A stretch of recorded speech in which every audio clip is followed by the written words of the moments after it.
BA third year की कक्षा में आपका पुनः स्वागत है।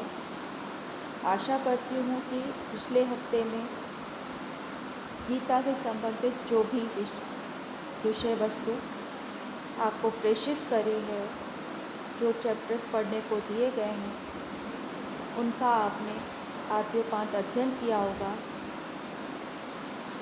जो आपको गीता को समझने में, उसके दर्शन को समझने में और उसकी व्याख्या में सहायक होगा, ऐसी मेरी आशा है। अब इस क्रम को आगे बढ़ाते हुए हम गीता के तृतीय अध्याय का अध्ययन पुनः प्रारंभ करेंगे। तीसरे अध्याय का पहला श्लोक है, ज्यायसी चेत कर्मणस्ते मता बुद्धिर्जनार्दना तत्किं कर्मणि घोरे माम नियोजयसि केशवा। अब यहाँ पर जब हमने दूसरा अध्याय पढ़ा, वहाँ अर्जुन ने जिस प्रकार से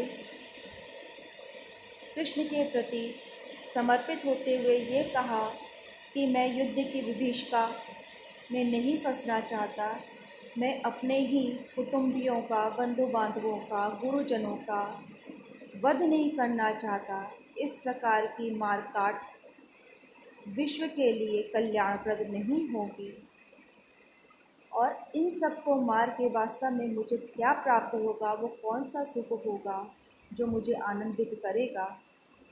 उससे बेहतर है कि मैं युद्ध ना करूं।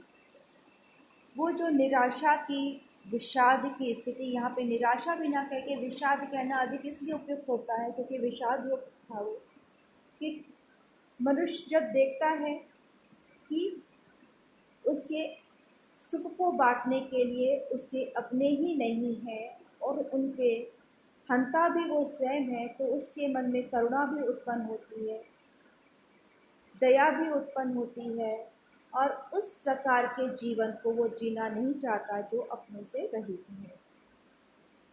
तब कृष्ण उसे युद्ध करने के लिए प्रेरित करते हैं। जैसा आपने पिछले महीने में देखा, जो कुछ भी हमने पढ़ा उसमें इस बात आपको स्पष्ट हो गई होगी कि कृष्ण पहले उसे आत्मा की नित्यता के बारे में समझाते हैं, शरीर को आत्मा से अलग करके देखने की कि इसमें जो चेतन तत्व है वो उसको समझा जाते हैं कि जो चित्त तत्व है, चेतन है, उसका नाश कभी हो ही नहीं सकता। तो तुम इस पांच भौतिक काया के बारे में चिंता मत करो। दूसरा, उसको लौकिक दृष्टि से समझाना चाहते हैं कि इस संसार में रहना है तो संसार धर्म का निर्वाह करना होगा। यहाँ पर यदि आपके ऊपर कोई अत्याचार कर रहा है तो उसका प्रतिकार भी करना होगा।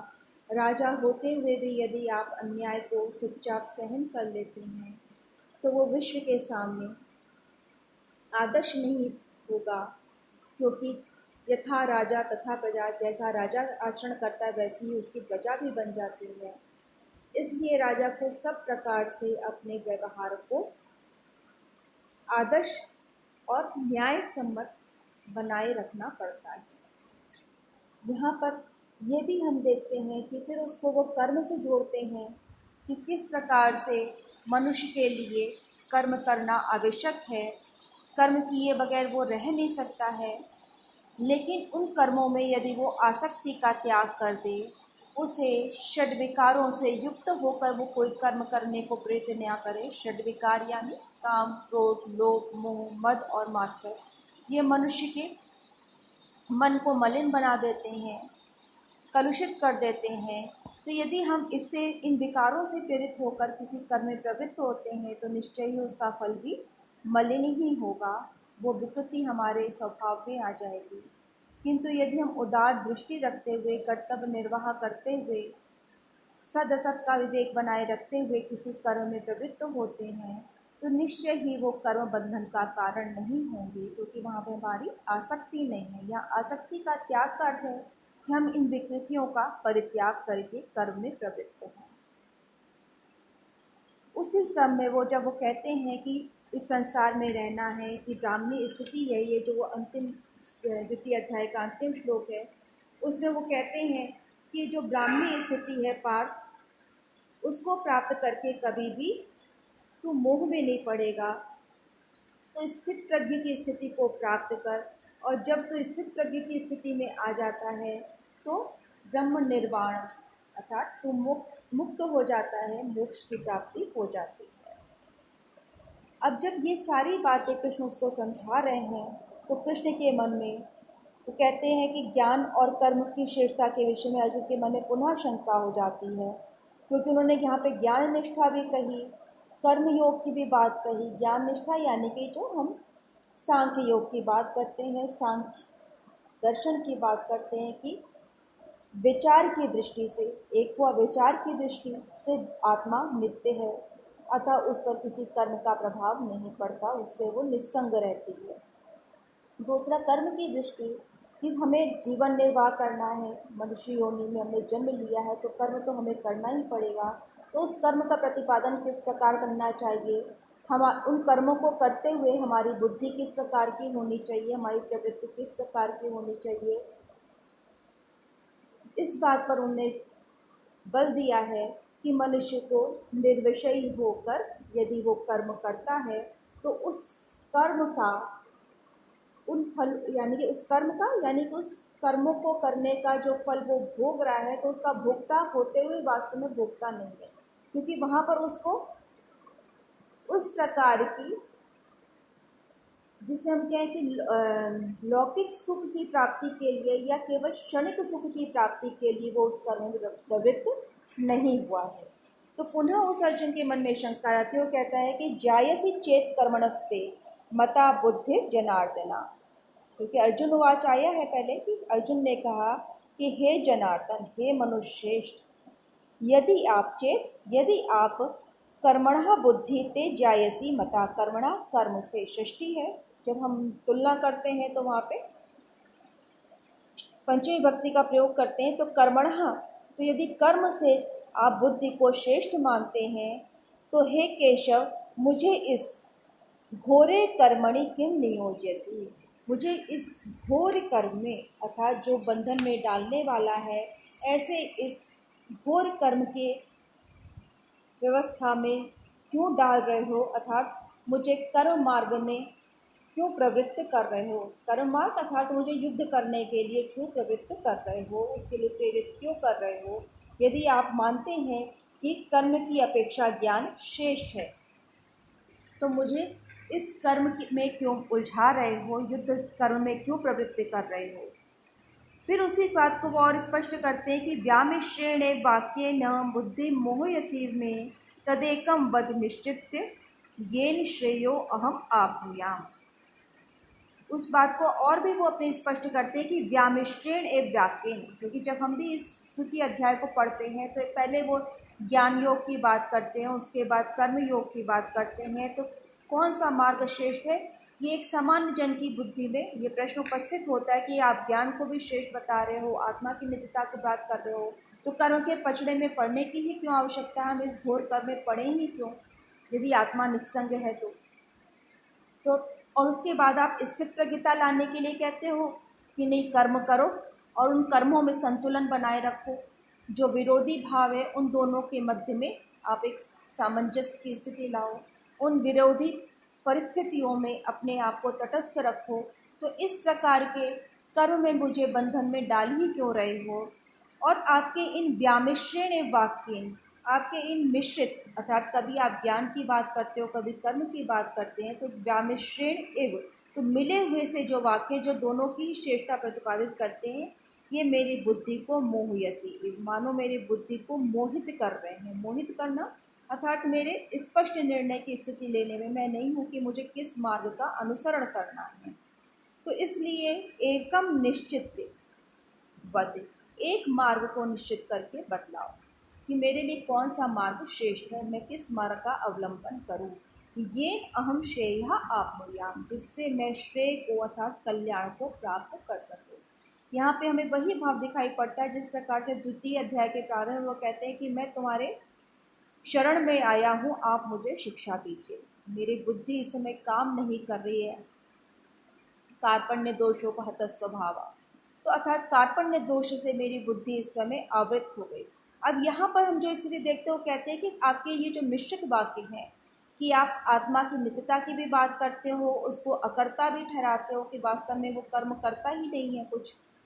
हम जो कुछ भी प्रभाव हो रहा है वो संसार में, वो हमारे शरीर पर पड़ रहा है। आत्मा तो उससे निस्संग रहती है, निरपेक्ष रहती है, तो इस प्रकार की आवश्यकता ही नहीं है। तो मेरी बुद्धि अब जो है पुनः जो है मोहित हो रही है। मोहित अर्थात बुद्धि पर पर्दा पड़ रहा है, एक आवरण पड़ रहा है, स्पष्ट नहीं दिखाई पड़ रहा। जब हम मोहित हो जाते हैं तो स्थिति स्पष्ट नहीं रहती, हम वास्तविकता को नहीं देख पाते, हम केवल जो हमें एक आवरण है उसी को हम सत्य मान लेते हैं। तो यहाँ मुझे स्पष्ट मार्ग नहीं दिखाई पड़ रहा, इसलिए मेरे लिए एक मार्ग निश्चित करके बतलाओ।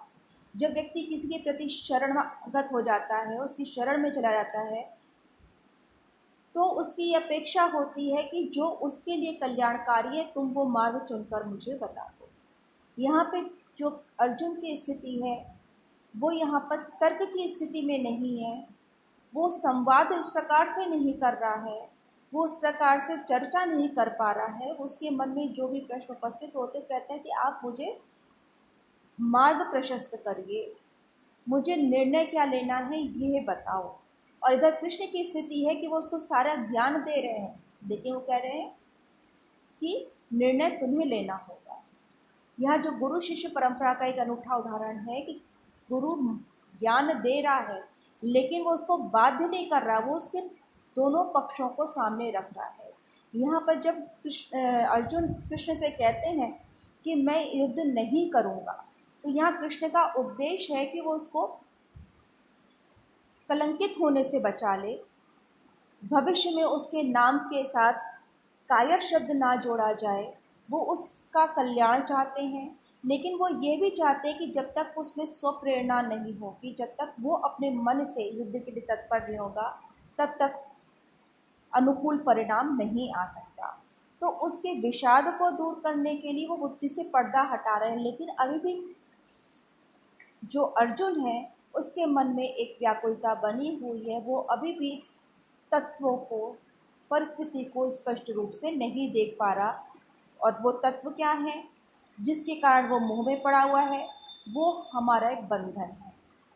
हमारा जो मोह है अपनों के प्रति, अपने संबंधियों के प्रति जो हमारी आसक्ति है, वो हमें सही निर्णय लेने में बाधा उपस्थित करती है। हम कई बार मोह को में आकर के हम बहुत सारे ऐसे निर्णय ले लेते हैं जिसे इतिहास क्षमा नहीं करता, या वो ऐतिहासिक दृष्टि से यदि उनका समीक्षा की जाए तो उसे उचित नहीं ठहराया जाता। इस प्रकार के आपको अनेक उदाहरण आज भी दिखाई पड़ते हैं। तो यहाँ कृष्ण चाहते हैं कि अर्जुन के चरित्र पर, उसको जो एक श्रेष्ठ धनुर्धारी होने का जो बिरुद प्राप्त है, जो पदवी प्राप्त है, वो उससे गिरे नहीं और उसके निर्णय में किंकर्तव्य विमूढ़ता की भी स्थिति नहीं रहे, उससे बाहर निकले और उसका निर्णय सही हो। तो वो उसको कर्म मार्ग में प्रवृत्त करना चाहते हैं, लेकिन साथ साथ उसके दिमाग को खोलकर उसे ज्ञान प्रदान करके। अब वो कृष्ण कहते हैं कि लोके अस्मिन् द्विविधा निष्ठा पुरा प्रोक्ता मया नघ ज्ञान योगेन सांख्यानां कर्म योगेन योगिना। अब यहाँ पर वो कह रहे हैं कि लोके अस्मिन् द्विविधा निष्ठा, इस संसार में मेरे द्वारा, मया मेरे द्वारा दो प्रकार की निष्ठाएं कही गई हैं। निष्ठाएं कही गई हैं अर्थात दो प्रकार के मार्ग बतलाए गए हैं। यहाँ पर कर्मवाच्य मेरे द्वारा कही गई हैं, अर्थात यहाँ पे निष्ठा जो मार्ग है उनको पर बल दिया गया है। तो कहते हैं कैसको कह रहे हैं वो, हे अनग, हे निष्पाप, अर्थात तुम्हारे मन में किसी प्रकार का कालुष्य नहीं है, तुम निर्दोष हो। और निर्दोष हो ये उसके अंदर सबसे बड़ी बात है कि जो शिक्षा वो देना चाहते हैं वो उसको ग्रहण करने में पूर्ण रूप से सक्षम है। यदि मन में पहले से किसी प्रकार की विकृति है तो निश्चय ही वो जो भी शिक्षा ग्रहण करा उसमें उस विकार का संश्लेषण हो जाएगा, उसकी युक्त उसके साथ में योजना हो जाएगी। तो इसलिए कह रहे हे अनग, इस संसार में दो प्रकार की निष्ठा मया मेरे द्वारा पुरा प्रोक्ता पहले कही गई। यहाँ पुरा से तात्पर्य पहले अर्थात जब सृष्टि का प्रारंभ हुआ, इसका हम ये भी अर्थ करते हैं, या परंपरा से दो प्रकार के मार्ग कहे गए हैं। सांख्या नाम ज्ञान योगेन, सांख्यना अर्थात ज्ञानियों के लिए ज्ञान योग कहा गया है। योगी नाम कर्म योगिन, और जो योगी हैं उनके लिए कर्म योग का मार्ग प्रशस्त किया गया है। कर्म योग को यहाँ पे क्या कहा उन्होंने, जो व्याख्या करते हैं कि योग कर्म योगेन योगी नाम, कर्म योग से अर्थात निष्काम कर्म की बात हमें गीता में निष्काम शब्द नहीं मिलता, लेकिन उसकी जो ध्वनि है उससे हम ये अर्थ अभी लगाते हैं कि यहाँ पे निरासक्त भाव से कर्म करने को ही कर्मयोग कहा गया, अर्थात आसक्ति का सर्वथा परित्याग कर देना ही कर्मयोग है। योगी नाम कह रहे हैं, योगी शब्द किससे बनता है, युजिर योगे, जहाँ पे योजना की संयुक्त होने की बात है, मेल की बात है।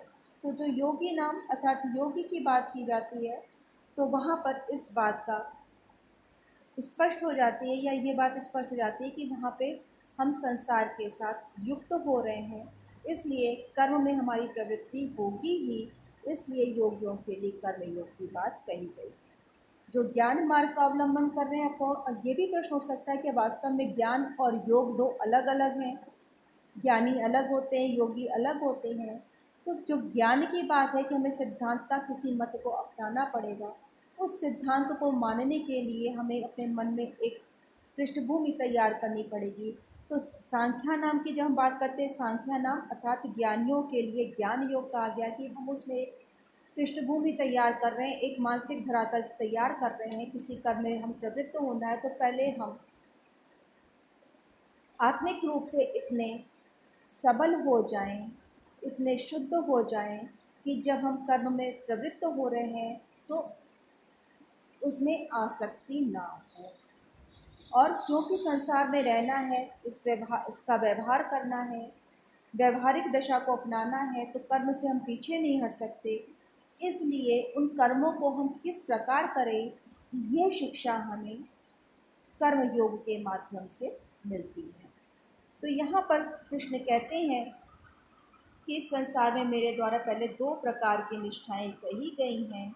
उसमें सांख्य योगियों की निष्ठा तो ज्ञान योग कहलाती है, और योगियों की निष्ठा कर्मयोग कहलाती है। इस प्रकार से ये दोनों ही मार्ग मेरे द्वारा कहे गए हैं, जो मनुष्य को कर्म करने के लिए उनका मार्ग प्रशस्त करते हैं।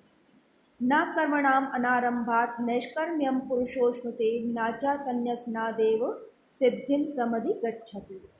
अब कह रहे हैं कि यहाँ पे वही बात वो स्पष्ट करें कि किसी प्रकार की निष्ठा, चाहे हम ज्ञान योग की बात करें, चाहे हम कर्म योग की बात करें, तो उसकी सिद्धि के लिए कर्मों का स्वरूप से त्याग नहीं किया जा सकता, उसको हम छोड़ नहीं सकते। ये बात इस श्लोक में कही गई है। न कर्मणाम अनारंभात नैष्कर्म्यम पुरुषो अश्नुते।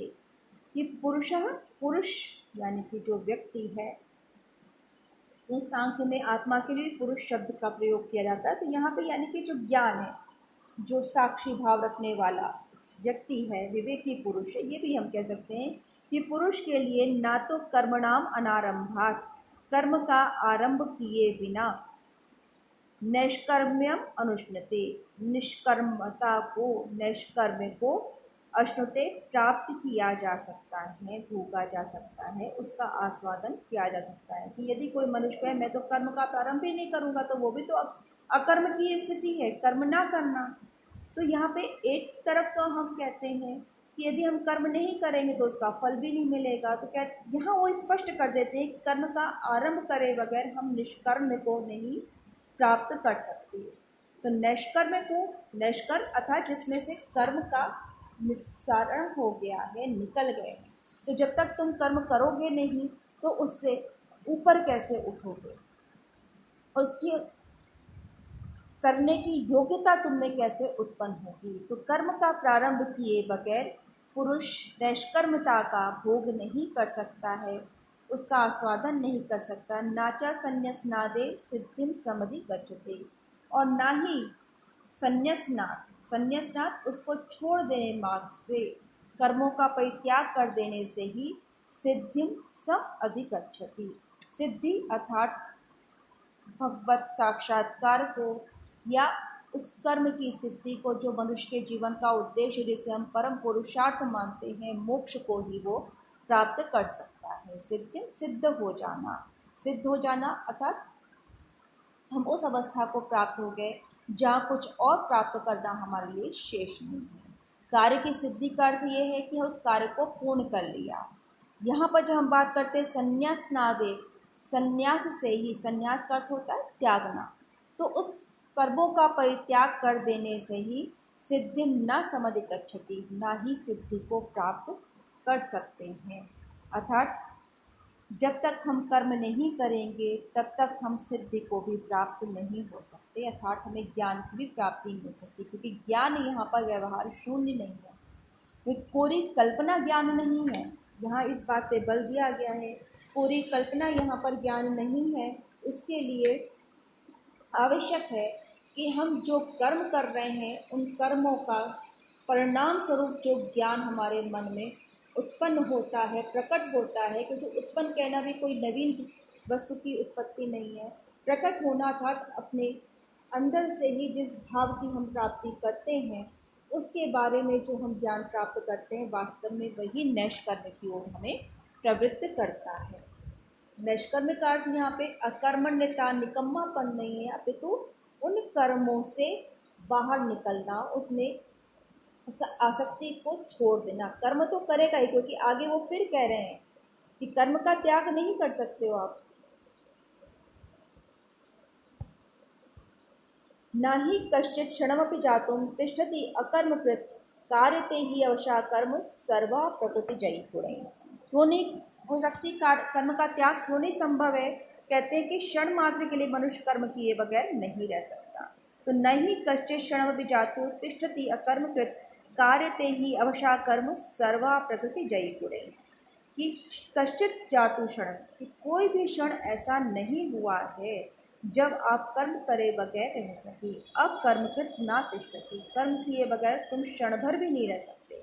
कर्म से तात्पर्य ये आवश्यक नहीं कि हमको शारीरिक कर्म ही किए जा रहे हैं, हम जो निरंतर चिंतन करते रहते हैं वो भी तो कर्म है, क्रिया का अंग है। वहाँ भी हम कुछ ना कुछ उस अपने चिंतन के माध्यम से किसी न किसी कर्म में प्रवृत्त रहते हैं।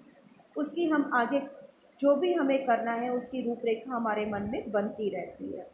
तो न ही कश्चित् जातु क्षणमपि अकर्मकृत न तिष्ठति, क्योंकि कोई भी क्षण ऐसा नहीं है जिसमें मनुष्य कर्म किए बगैर स्थित रह सके। क्यों नहीं रह सकता? तो वो कह रहे हैं सर्वः प्रकृति जयी गुणैः कार्यते ही अवशा कर्म सर्वः प्रकृति जयी गुणैः।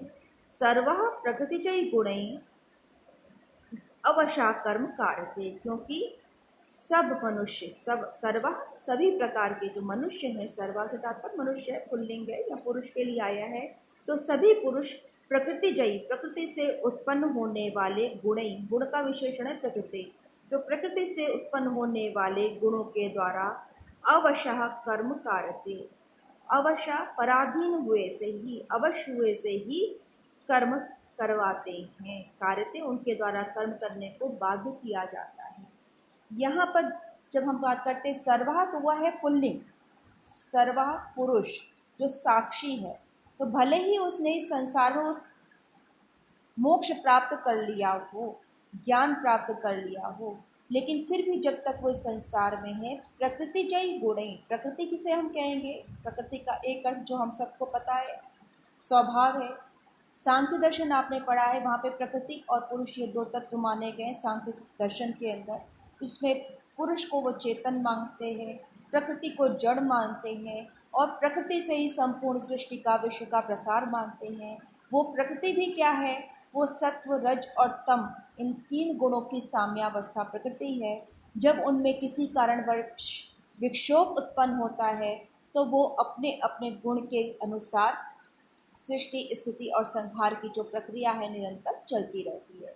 तो प्रकृति जयी गुणैः अर्थात प्रकृति से उत्पन्न होने वाले गुणों के द्वारा अवश्य हुए से, विवश हुए से कर्म करने के लिए बाध्य रहते हैं, अर्थात कर्म करवाए जाते हैं। कार्यते करवाया जाता है, विजन प्रयोग है, यहाँ पे प्रेरणार्थक है। अर्थात जब हम किसी दूसरे के द्वारा हम किसी कर्म को करने के लिए प्रेरित होते हैं, वो स्वप्रेरणा नहीं है, वहाँ पर है कि हम उस कर्म को करने के लिए विवश है, कोई दूसरा नियोक्ता है, तो उसके द्वारा हमसे वो काम लिया जा रहा है। तो यहाँ पर जो कर्म करना है वो प्रकृति के कारण ही है और उस प्रकृति के द्वारा परवश किए से हमारे द्वारा उन कार्यों को संपन्न कराया जाता है। तो अब यहाँ पर ये कि फिर ये पुरुष फिर किस प्रकार से स्वतंत्र होगा कि जब प्रकृति ही कार्य को करवा रही है, उसको कार्य करने के लिए बाध्य कर रही है, उस पर हमारा वश नहीं है, तो फिर बंधन ही रहेगा, मुक्ति की तो स्थिति हो ही नहीं जा सकती। और किस प्रकार से हम स्वप्रेरणा से कर्म करेंगे। तो यहाँ ये बात भी स्पष्ट बता रहे हैं कि कर्मेंद्रियाणि संयम में या आस्ते मनसा स्मरण इंद्रियार्थान विमूढ़ात्मा मिथ्याचारा स उच्यते। कि कर्मेंद्रियाणि संयम में या आस्ते मनसा स्मरण इंद्रियार्थान विमूढ़ात्मा मिथ्याचार स उच्यते। कि यह जो कैसा है, विमूढ़ आत्मा, विमूढ़, मूढ़ कहते हैं मंद बुद्धि को, अर्थात जिसकी बुद्धि पर पर्दा पड़ा हुआ है। तो ऐसा मूढ़ बुद्धि, हत बुद्धि पुरुष कर्मेंद्रियाणि संयम में, कर्मेंद्रियों को, जैसा आपको स्पष्ट है कि हमारी 5 ज्ञानेंद्रियां हैं, 5 कर्मेंद्रियां हैं। ज्ञानेंद्रिय जो हमारी नेत्र, श्रोत्र इत्यादि जो 5 हमारे जिनसे हम ज्ञान प्राप्त करते हैं, संवेदनाओं को ग्रहण करते हैं, वो हमारी ज्ञानेंद्रियां हैं जिनसे हम ज्ञान प्राप्त करते हैं, विषयों को ग्रहण करते हैं। कर्मेंद्रियां जो हमें कर्म करने के लिए जिनके द्वारा संपन्न करते हैं, हाथ पैर पायु इत्यादि, ये 5 जो कर्मेंद्रियां हैं, तो इनके द्वारा इन कर्मेंद्रियों को संयम में संयमित करके उन पर नियंत्रण करके, यानी कि हमने शारीरिक रूप से तो उस पर नियंत्रण कर लिया है, उन कार्यों में प्रवृत्त नहीं हो रहे, किंतु मन सा स्मरण, मन से उनका स्मरण करते हुए, नित्य उसका चिंतन करते हुए, उन इंद्रियों के विषय से, इंद्रियार्थ, इंद्रिय के अर्थों से उन विषयों का स्मरण करते हुए उन कार्यों को संपन्न करते हैं, सा मिथ्याचारा उच्यते। वो व्यक्ति, वो विमूढ़ात्मा मैथ्याचारी कहे जाते हैं, दंभी कहा जाता है। तो यहाँ वो स्पष्ट कर रहे हैं कि यदि कोई व्यक्ति ये दिखावा करता है कि मैंने अपने इंद्रियों पर वश में कर लिया है, मैं उन विषयों का उपभोग नहीं कर रहा हूँ, भोगने में प्रवृत्ति नहीं है मेरी, किंतु फिर भी उन इंद्रिय के विषयों का वो निरंतर स्मरण करता रहता है। यहाँ पर विशेष रूप से इस बात पे जो कुछ भी हमारी कमियां हैं, हमारी जो कम दुर्बलताएं हैं, उन पर हम दिखावे के लिए कहते हैं कि हमारा उस पर संयम हो गया, नियंत्रण हो गया है, किंतु हमारा मन निरंतर उन्हीं विषयों का चिंतन करता रहता है। तो जैसे पहले उन्होंने कहा ज्ञान के संबंध में कि जब इंद्रिय के विषयों से हमारा रस को, यानी कि हम उनका साक्षात ग्रहण न करके मन ही मन उनका चिंतन करते हुए उसको सामने देखकर उसके रस का ग्रहण करते हैं, तो जब हम उस रस का ग्रहण करना भी छोड़ देते तो भले ही हम उन विषयों को भोगें, उनको ग्रहण करें, किंतु फिर भी स्थित प्रज्ञ की स्थिति होगी, अर्थात हम मुक्त कहलाएंगे, उन विषयों में हमारी आसक्ति नहीं होगी। उसी प्रकार से यहाँ पे कर्मेंद्रियों के विषय में वो कहते हैं कि हम कर्मेंद्रियाणि संयम में, कि जो विमूढ़ात्मा अपनी कर्मेंद्रियों पर, जो हमको सुख पहुँचाने वाली, आनंद पहुँचाने वाली इंद्रियां हैं, उन पर नियंत्रण करके इंद्रिय अर्थात फिर भी उन इंद्रियों के विषय का स्मरण करते हुए आस्ते स्थित रहते हैं, सा मिथ्याचारा उच्यते। वो मिथ्या आचरण अर्थात दंभी या बनावटी कपटी आचरण कहलाता है, वास्तव में वो मुक्त नहीं हुआ है। अर्थात हमने यहाँ पे जो भी ये 6 श्लोक पढ़े या द्वितीय अध्याय पढ़ा, कृष्ण का ये मानना है, यहाँ पे हम कृष्ण को कह लें, हम व्यास का कह लें, या हमारी जो परंपरा से प्राप्त ज्ञान है, वो हमें विषयों के भोग से हटाने की बात नहीं करता। ये बात हमें अपने मन में स्पष्ट करनी चाहिए कि वो विषयों का भोग करने से रोकता नहीं है। बार बार इस बात पे का आग्रह किया जा रहा है कि विषयों से हम हमारी इंद्रियों को, हम केवल उसका नाटक नहीं करें, आडंबर नहीं कर रहे हैं कि हम उन विषयों का ग्रहण नहीं कर रहे हैं। जब हमारी आसक्ति उसमें समाप्त हो जाती है तो फिर हम उन विषयों का ग्रहण करते हुए भी उसका वास्तव में भोगता नहीं रह जाते, क्योंकि उसमें हमारी आसक्ति, तो किसी भी विषय में यदि हमारी आसक्ति समाप्त हो गई है, आसक्ति अर्थात हम उसके भोगने में या उस कर्म को करने में हमारा जो स्वार्थ है जो हमारा शुद्ध स्वार्थ यानी कि उसका लाभ पाने की जो आकांक्षा है, उसके साथ जो हमारे मन का संयोजन हो जाता है, हम उसके बारे में तरह तरह के ताने बाने बुनने लगते हैं और सुख में खो जाते हैं कि ऐसा होने पर ऐसा हो जाएगा। यदि इस प्रवृत्ति से हम अपने मन को रोक लें, हमारा जिस दिन निग्रह हो जाता है वास्तविक, उस दिन हम स्थित प्रज्ञ की स्थिति में आ जाते हैं। अस्तु, आज के लिए इतना ही पर्याप्त है। अब इसके आगे का अध्ययन हम आगे करेंगे।